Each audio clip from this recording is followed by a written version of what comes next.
नमस्कार, आप देख रहे हैं 4 PM और मैं हूं आपके साथ निधि तिवारी। ईरान के न्यूक्लियर साइट पर बंकर बस्टर बम से अमेरिकी हमले के बाद दो सवाल उठ रहे हैं। पहला कि क्या ईरान अमेरिका पर पलटवार करेगा और दूसरा, ईरान कब तक ये हमला करेगा। तो इसका जवाब ईरान के राजदूत आमिर सईद इरावनी ने दे दिया है। क्या कहा है आगे आपको बताएंगे, लेकिन सबसे पहले आपको ये बता दें कि ईरान एक ऐसा बड़ा फैसला लेने जा रहा है जिसके बाद अमेरिका तो छोड़ दीजिए, पूरी दुनिया बिना मिसाइल दागे ही हिल जाएगी। क्या फैसला लेने जा रहा है ईरान, आगे आपको बताएंगे। सबसे पहले खबर देखिए, लिखा है अमेरिकी हमले के बाद ईरान का बड़ा फैसला, भारत चीन पर सीधा असर, आम आदमी की बढ़ेंगी मुश्किलें।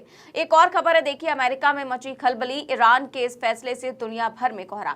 तो इजराइल और ईरान के बीच छिड़े संघर्ष में अमेरिका की सीधी दखल के बाद पश्चिमी एशिया की स्थिति और ज्यादा तनावपूर्ण हो गई है।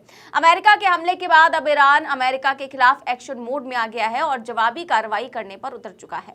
अमेरिका द्वारा हमले के बाद ईरान भड़क गया है और दुनिया के सबसे अहम समुद्री मार्ग को बंद करने की धमकी दे डाली है। जी हाँ, ईरान ने अपने सबसे महत्वपूर्ण तेल मार्ग होर्मुज जल डमरू मध्य को बंद करने के प्रस्ताव को मंजूरी दे दी है। अब ये प्रस्ताव ईरान के सर्वोच्च लीडर खामेनेई के पास भेजा जाएगा और वो ही इस पर अंतिम फैसला लेंगे। ईरान के इस फैसले के बाद अमेरिका समेत दुनिया भर में हड़कंप मच गया है। इसीलिए ईरान को ऐसा करने से रोकने के लिए अमेरिका ने चीन से गुहार लगाई है कि चीन ऐसा करने से ईरान को रोके। तो अमेरिका ने चीन से क्या कहा है, क्या गुहार लगाई है, उसके बाद चीन ने क्या जवाब दिया है, आगे आपको सब कुछ बताएंगे। लेकिन सबसे पहले आपको बता देते हैं कि आखिर ये होर्मुज स्ट्रेट है क्या और इसे बंद करने की बात पर अमेरिका टेंशन में क्यों आ गया है और पूरी दुनिया में इसको लेकर के खलबली क्यों मच गई है। तो होर्मुज स्ट्रेट ईरान और ओमान के बीच एक महत्वपूर्ण जलमार्ग है। ये फारस की खाड़ी को ओमान की खाड़ी और अरब सागर से जोड़ता है।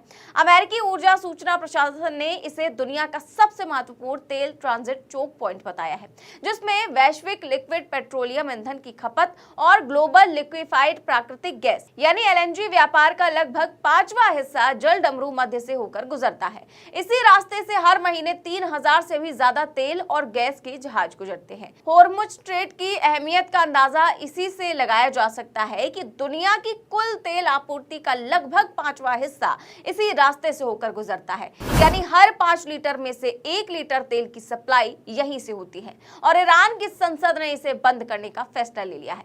बता दें कि ईरान अगर होर्मुज स्ट्रेट को बंद कर देता है तो इससे वैश्विक व्यापार बाधित होगा, तेल की कीमतें बढ़ेंगी और वैश्विक अर्थव्यवस्था में अस्थिरता पैदा हो सकती है, क्योंकि वैश्विक तेल खपत का 20% होर्मुज स्ट्रेट के माध्यम से ही होकर गुजरता है। होर्मुज ठप होने पर ऑयल की कमी होगी और अमेरिका सहित पूरी दुनिया पर इसका असर पड़ेगा। तमाम देशों समेत भारत पर भी इसका काफी असर देखने को मिलेगा।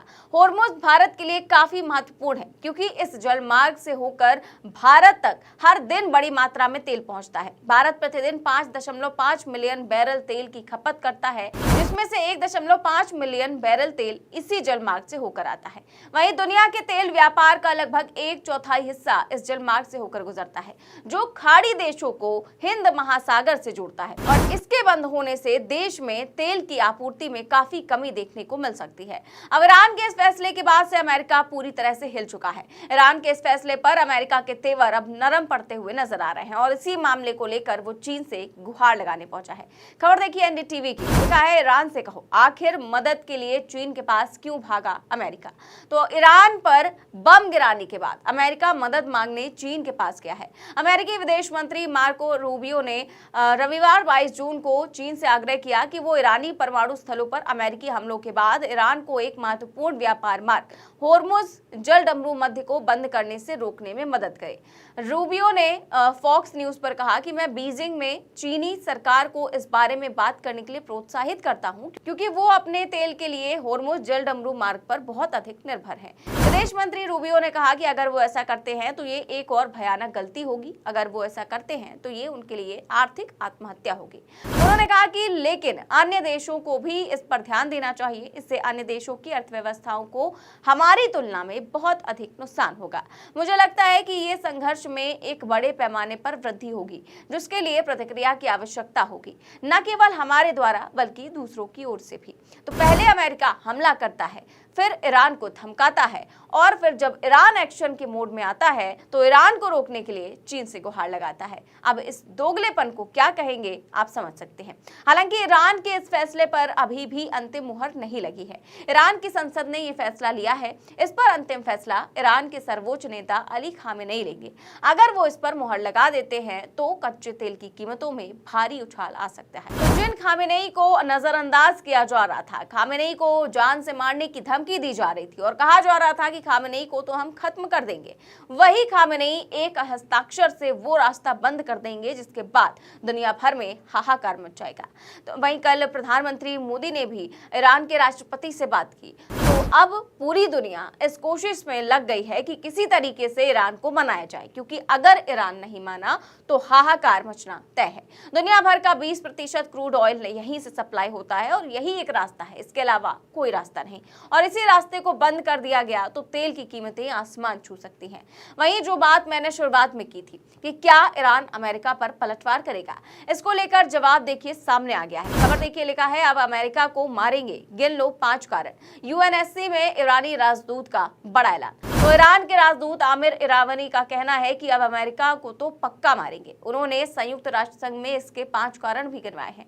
इरावनी के मुताबिक अमेरिका ने हमला कर उसके संप्रभुता का उल्लंघन किया है। अपने भाषण में इरावनी ने सुलेमानी के मौत का भी जिक्र किया है।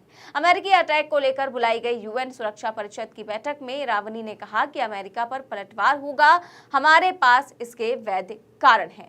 तो ईरान अमेरिका से बदला जरूर लेगा और इसकी शुरुआत भी हो चुकी है। और सबसे बड़ी बात यह है कि इसमें तमाम देश भी ईरान के साथ हैं। ईरान के समर्थन में रूस और चीन के अलावा नॉर्थ कोरिया भी खुलकर सामने आ गया है और 21 मुस्लिम देशों ने पहले ही ईरान का समर्थन कर दिया है। तो इन तमाम देशों के सपोर्ट से ईरान अब खुलकर सामने आ गया है और साफ तौर से कह दिया है कि हम झुकेंगे नहीं, ना ही बैकफुट पर आएंगे। देखते हैं आगे ईरान क्या फैसला लेता है। आपको क्या लगता है कि क्या वो इस जलडमरू मार्ग को बंद करने का फैसला लेगा? क्या खामेनेई इस पर हस्ताक्षर करेंगे? हमें कमेंट बॉक्स में जरूर बताएं। चैनल को सब्सक्राइब भी करें और ज्वाइन भी करें। नमस्कार।